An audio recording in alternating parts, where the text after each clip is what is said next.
Good evening, welcome to the special meeting of the North Smithfield Town Council of April 7th. We will begin with a prayer and a pledge.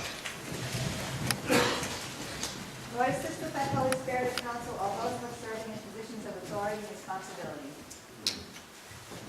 Pledge allegiance to the flag of the United States of America and to the republic for which it stands, one nation, under God, indivisible, with liberty and justice for all. We begin with a roll call, Madam Clerk. Ms. Alves? Here. Ms. Lee? Mr. McGee contacted me, he was unable to make it this evening. Mr. Yassat? Yes. Mrs. Walensky? Ms. Larrabee? Here. The first item of business on the agenda is a discussion about roads. It's discussion by council vote or other action on presentation of local road conditions and repair analysis. And for this, I would turn to the town administrator and director of public works. So I will actually turn this over to Mr. Pendergast, who's DPW director, and we'll have a presentation by Joe Casale, engineering. Hi, good evening. I'm going to let Mr. Casale get up here with his team and explain this pavement management study. We had them put together this. This is a result of many years of discussion back and forth that we've been trying to address the infrastructure and the roads and the drainage in the town. So I'm hoping that after this presentation, I know that this has already been spoken about at previous meetings, to put this road improvements under one referendum, I believe. I don't know if that was already voted on, but I would strongly suggest that this stand alone by itself. I don't know if I'm already, the train has already left the station, but it probably has. That's the way it goes. But further ado, we're going to further go with our presentation so that everybody can at least get up to speed on what we've done for the past year. Maybe what I'll do before Mr. Casale begins, just very briefly, is to tee up the discussion about where we've been with this discussion, and sort of the path that we're on, the decisions we made at the last meeting, the last council meeting. So this topic of the roads was last discussed by the council at its October 21st town council meeting. And at that time, we had a discussion because this past budget cycle, the council did approve $200,000 in this year's budget for getting started on road resurfacing, with the understanding that that some of that, I believe it was about $25,000, was to be used for the in-depth engineering analysis that was going to help us to understand the priority of roads and so forth, with the understanding that the $175,000 would be spent this spring to get the process started. So that's how we left it in October. When we met last as a council, I think it was, what was the date of the last meeting? It was April 3rd. We discussed the bond issue for facilities. I'm sorry, it was April, it was the second meeting in April. And March 17th, St. Patrick's Day, of course. Go UConn. So at that time, the council did take a vote on how to proceed with a bond for investing in the town's infrastructure. And there was a question as to whether we should have the facilities plan, which has been going on since last June, combined with the roads. We talked about $9.5 million on facilities, $3.5 million, 2.5 million on roads, and the council voted to combine the two into a single question. It wasn't a slam dunk. It was a 3-2 vote. And if anybody wants to revisit that, we certainly can. But that was a decision made by the council at the last meeting. So if there aren't any other questions on sort of where we have come from, where we're at right now, and where we're going, then I would invite Mr. Casale to come up and do his presentation. President, members of the council, good evening. Thank you for having us. My name is Joe Casale. I'm a registered professional engineer with offices at 300 Post Road in Warwick. With me is Gina Capalvo. Gina is one of my senior project engineers. Been with the firm over 10 years, and we have a very brief presentation. just put us all on the same page, Mr. President, I'd like to just quickly go through our methodology of the study so you can understand how the compilation of all the numbers came to be. We'll go through some specifics, and then if time permits, we have some specific roadways we'd like to discuss with you. So that being said, basically what we had done is the first step in any pavement management study is we actually painfully drove and walked the 66 miles of road that you all have here in town. And that helped us with the data collection so that we have an understanding of the roads, and we broke them out into segments. That was the second step, is you have to rate and order all the roads by different conditions. We have further made some different recommendations for the treatment of each one of the roads, and then there's your short-term capital improvement plan that we'd like to get into at the end of the presentation. So when you look at pavement management in this particular study, we have about 10 categories. Anything from, a brand new road is at say a 0 in terms of life, all the way down to some very poor and serious roads, and then even failed roads, which is, they're almost impassable in terms of driving. So when you look at our methodology, you look at different, what we call alligator cracking and rutting. This happens to be Carlton Avenue, one of the general condition 9. So this, in my opinion, is a failed roadway because of the heaving, and you can see the innocuousness of the different roadways. And that's really, when you hone in, you can see that alligator cracking, which is just going to further deteriorate over time. Also a 9, you can see this is Maury Avenue, you can see some of the pavement patches, some of the alligator cracking, so on and so forth, which is going to be, obviously it's difficult for DPW to plow these roads, and it's difficult for emergency vehicles. That's a better, closer shot of Maury Road. You look at Lappery Road, and this is condition of a 7. So there's some edge patching, there's different alligator cracking, you can see that there's been all sorts of patching and so forth and so on. And then we get up to like a condition number 4. This is Indigo Farm Road, where we do see some areas where we can start to see some cracking, some alligator cracking, something along the edge, and so we know. And then you get something like a brand new road, like Lock Road was just paved. So that's a 0. That's actually a brand new, fresh roadway. In terms of miles, we said you have about 66.5 miles of roadway in the town. We broke that up into about 263 different segments because we didn't want to classify an entire road as failed as a 9 when maybe it was just a couple of segments. And I think that's a pretty powerful figure when you look at the town of North Smithfield as a whole. You have quite a few areas that are brand new roads, and then you can see that you have some areas that have failed or are about to be failed. Very quick point of clarification. Yes. When you refer, for example, to the 66.5 miles, I presume that that's only local roads, not state roads. Is that correct? It is. It's only local roads. We didn't take into account any of the state roads, that pass through town, 7, 146, so forth and so on, because they will have their own pavement management study, as you're all aware of. The public may not be, is the Transportation Improvement Program, which is the TIP project, which is how a town would get the state roads. So these are just your local roads. These are the everyday roads that, these are the locals, these are the collectors, these are where the businesses are and the homeowners.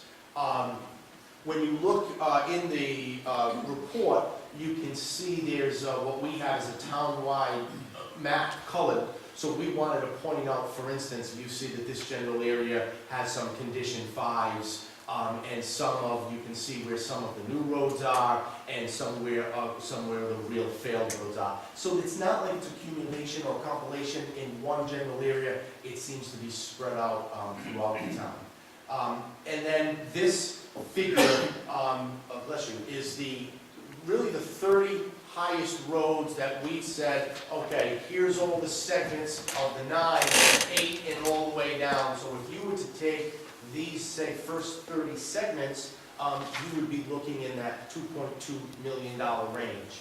Now, one element that we do not take into account that's important is average daily traffic. So when you look at these 30 sections of road, you may say to us, while Carlton Road is a 9, There may be something like Old Great Road that's also a 9, but has much more daily traffic. So for the amount of money spent, it could spread out to be touched to more of the taxpayers. We then went on, Mr. President, there are very specific roads, and that's where I'd like Gina to take over. We've taken your 5 top roads, and this first one's going to be Carlton Avenue. We put it, an engineer's opinion, the probable construction cost at about $70,000. And go ahead, Gina, why don't you take them through some of the trees? Right, so Carlton Ave, I'll just show you all 5 roads, and then we have a plan that kind of shows what would you need to do during construction in order to repair the road. So the first road was Carlton Avenue, and here's an example of what might need to be done. So Carlton Avenue between Belcher Ave and Sunnycrest Avenue was a 9. It was rated as failed. So what we would like to do to come in here with the contractor would be, they would come in, they would co-plan this road, basically take the existing pavement, grind it all up because it's in bad condition, use that as a base. We might have to add what they call a leveling course, which will help promote a cross section of the roadway to keep it crowned in the middle, to keep the drainage going in the right direction. And then they would come back and overlay with 2 inches of new, clean asphalt. In this particular case, we saw at Rainville that there was a ponding issue where water was trying to get over to a wooded area but couldn't quite get there. And we would propose a small drainage improvement in that area, such as a paved waterway, which is just a asphalt little area where the water could come down the road and follow that into the wooded area. This way alleviating any ponding from that roadway. And that improvement cost was about $70,000 to repair Carlton Avenue. The next road was Grange Road. And similar to Carlton Avenue,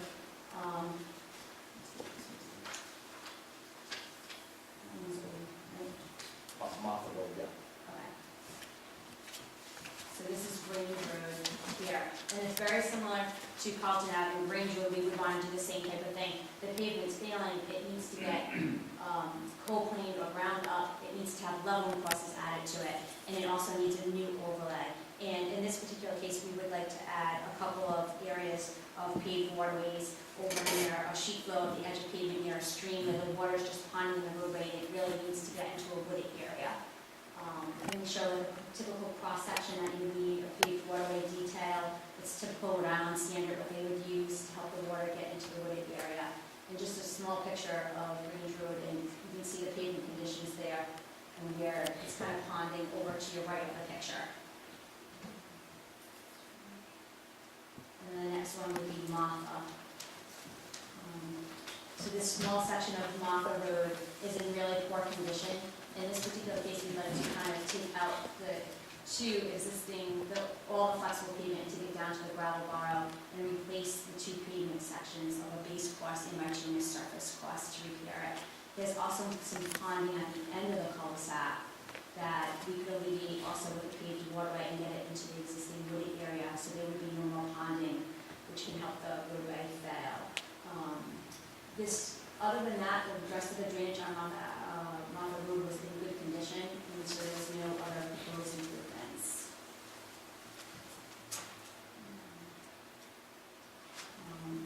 Mallory Ave was very similar to Martha Road, where it's just a small section. In this roadway, we'd like to take out all the flexible pavement to get down to the gravel base and re-put in a new base condition and a new surface cross and overlay it. With this road, there was no drainage problems, there was no ponding on this road, so we didn't propose any new drainage improvements. So this would strictly be replacing the pavement that's out there. And the last one was Old Great Road.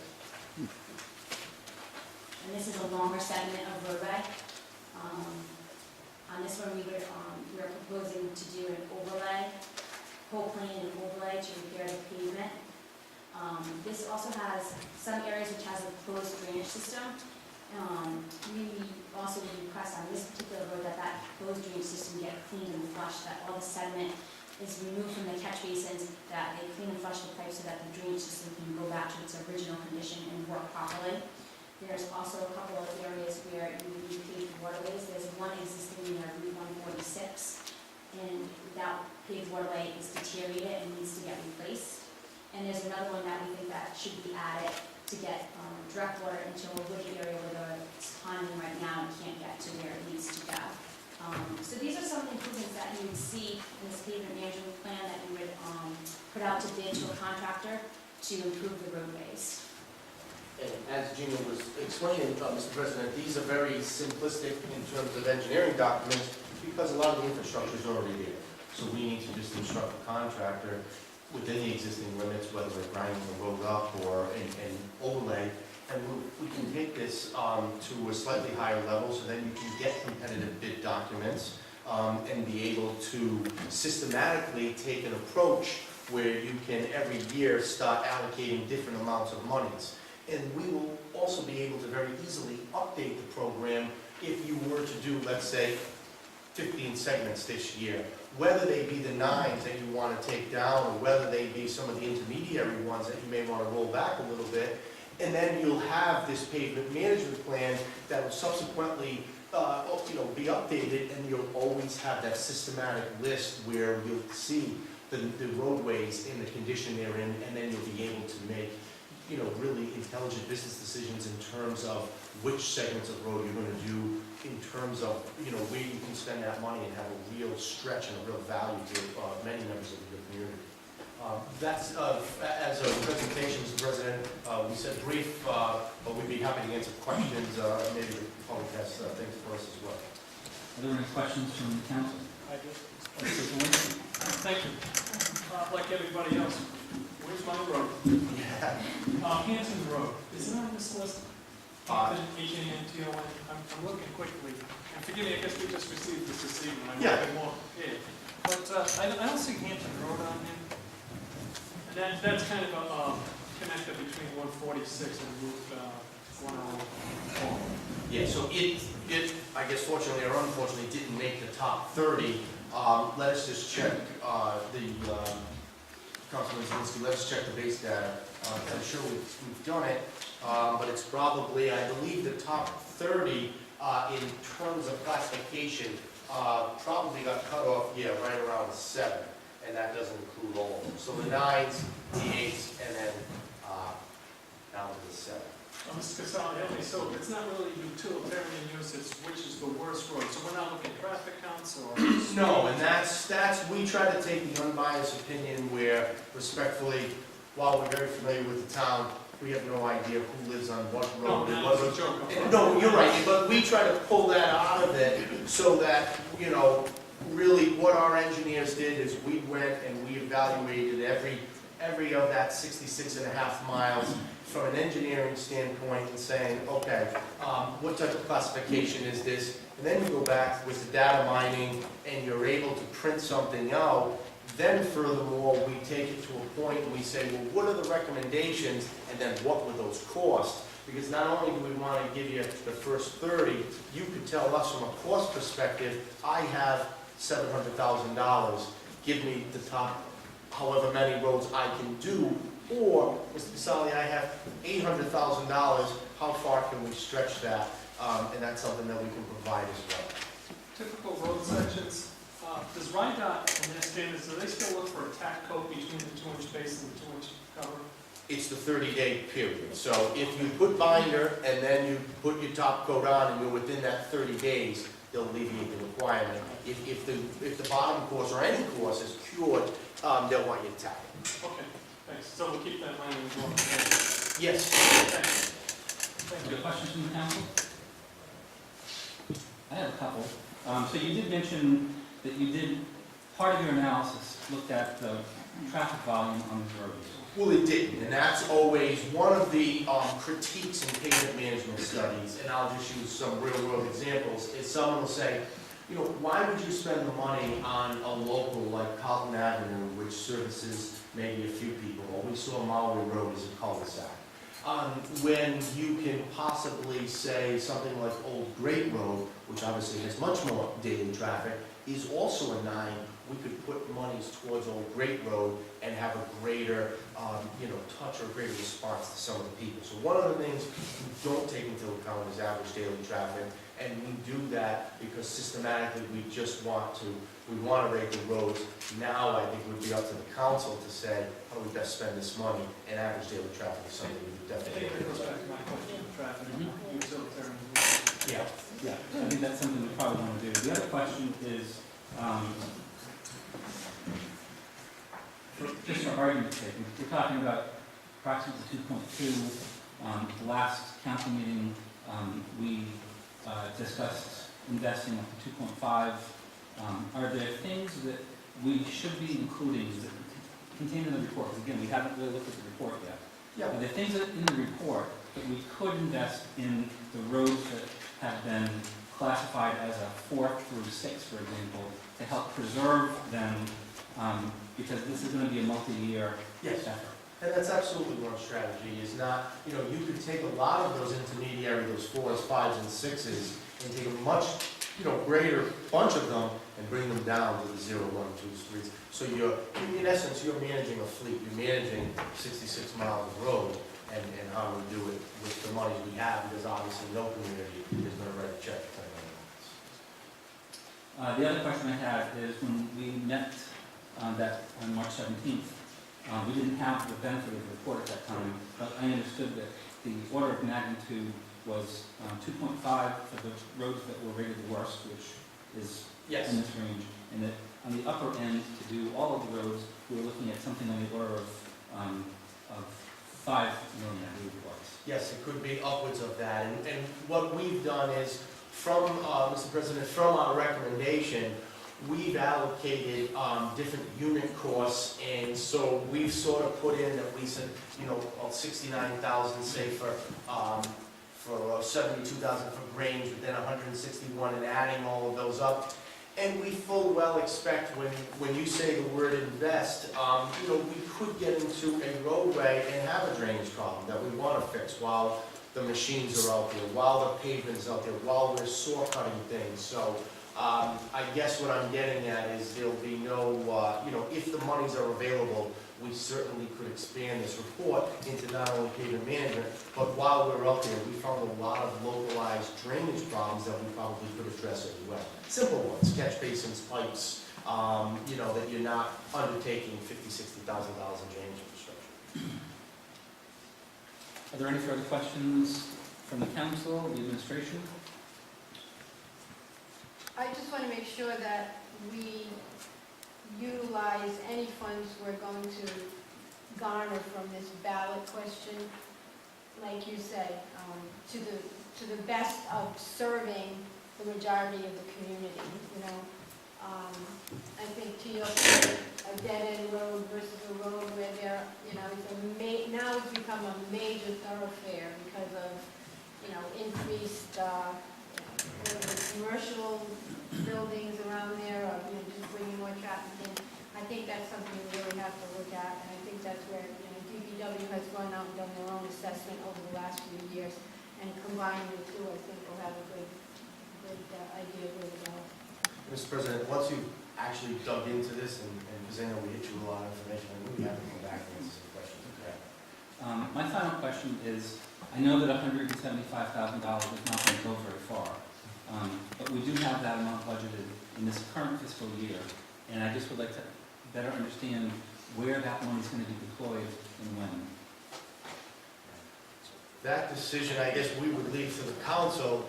We could make recommendations that say for $175,000, obviously, you're not going to be far in terms of bringing, say, the first 3 segments of the 9s. You probably would not have enough money to do that, or there would be some intermediary roads that we could bring back a couple of levels. Are there things such as, would it be, yes, would say crack ceiling for roads that are compromised that would preserve their life? Yes. If this council has a budget in this year or in subsequent years and would ask us, say, for recommendations as to tell us what we can do for the worst amount of roadways, or give us a couple of options in terms of a menu of, let's say, let's take some of those intermediary roads and roll them back. We could easily do do that now that everything is in that data file, and it's correlated and orientated correctly. So we're in the construction season, I presume, now, right? We're here. April. So how quickly could that money be deployed so that it's used in this current fiscal year as it was intended to be? Contract administration, maybe about 30 days, 60 days? We have to go out to bid for a contractor, so you're talking a month, 6 weeks. The money's there, it doesn't have to be deployed, it is there. I have until June 30th to use it. Right. But that's a discussion I think that I'll have with the administrator, not to get into tonight, though, on what street we're going to pick. Okay. Thank you. If there's no further questions from the council, I'll entertain questions from the audience. Mr. Clifford, could you please step forward? My question is, I guess, Could you just use the microphone, please, and state your name for the record? Mike Clifford, 489 Black Plain Road. You mentioned the number 2.3 million for the 30 worst roads in town, but as you look through that literature, it seems like there's an awful lot of roads that are ranked 6 through 9 that aren't on this list. So assuming that a 6 is going to progress to a 7, 8, and 9 within the next couple of years. Sure. And I just heard a number of 5 million as, could go north of that. Just looking at the list of 6s, 7s, 8s, and 9s, it seems like it would exceed even more than 5 million. And I've heard numbers bandied about suggesting that it would go to an upper limit well beyond the 5 million. So if you fixed every road in town that was a 6 or better, what would your expectation be or your estimate be of what the total cost would be? 6 or better, we don't have command of the actual number now. It would be easy enough for us to do that. Just be able to, go into every road segment that's say a 6, a 7, an 8, or a 9. So in terms here, you would have about, say, 76 segments, and then we could appropriate monies for that amount of either squared yards, or in essence, that's about 20 miles roughly of your road. It's about a third of your roadway system is a 6 or greater. And I would say, rough numbers, do we have a total, what, 5-point-something million for all of them? Yeah, I don't have the total, Yeah. John, do you have the total?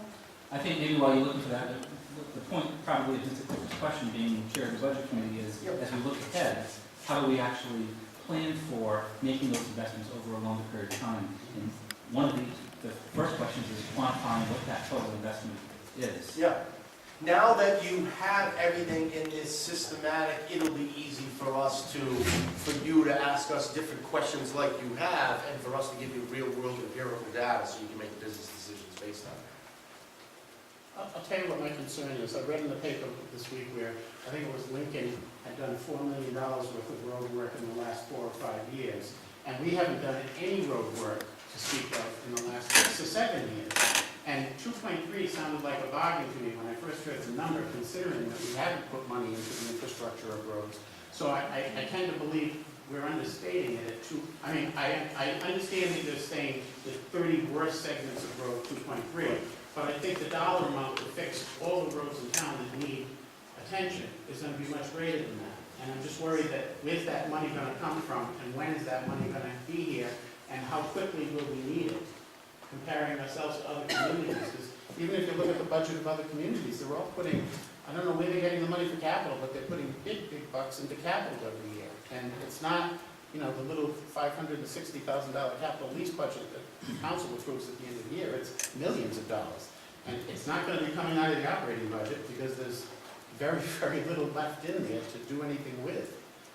So I just hope that we're addressing honestly what our real needs are going to be for the next 5 to 10 years when we say, we're only going to need to spend 2.3, because, as I said, just counting up the 6s and above on that list was a lot more than, was twice what's on the 30 worst roads.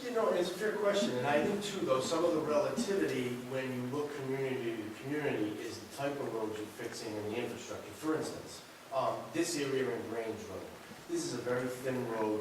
There's no curbing, there's no sidewalks. I'm not sure of the specific drainage that passes through here, but a lot of that will add or detract from the course. So when you, and I understand, I read papers too, when you try to compare from municipality to municipality, you just gotta look at someone maybe taking, say, a roadway that could have, sidewalks on both sides with granite curbs, which would be far different in terms of cost, something like this. But we could, Mr. President, we'd be happy, we could quantify all of our numbers and give it to you in terms of a quantity, and then there would be some type of time value of money where you have to appropriate so much money over so many years, because as the costs go up, so, everything. What we find, in this recession, that people say, well, things are going down, we haven't seen the value of a roadway go down. We calculate the quantities all the time for our clients. People want to tell us it's $200-300 a linear foot. We don't find that anymore.